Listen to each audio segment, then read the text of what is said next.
Nothing ends. That's the uncomfortable part. We like to believe things conclude, that there's final moment you can point to and say, this is where it stopped. And most of the time, that moment never arrives. Things don't end, they just stop being mentioned. At first, it doesn't feel like anything. A name doesn't come up, a plan isn't revisited, a version of the future quietly stops being referenced. You assume it's temporary because everything feels temporary while it's still close enough to reach. I remember noticing this once with a person I used to talk to often. Not intensely, not dramatically, just regularly. There was no fallout, no distance announced. One day, the conversations required more effort to start. Then they only happened if one of us reached out. Then they didn't happen at all. If you asked me when it ended, I wouldn't be able to tell you. There was no ending to remember. And that's when it became unsettling. Because if nothing ended, then nothing was resolved either.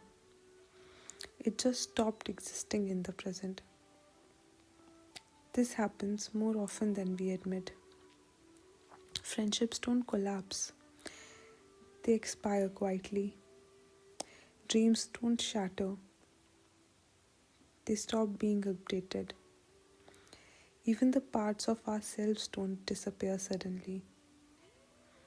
You don't decide to stop being someone, you just stop acting like them. And notice, or you don't even remember when was the last time you were like that person.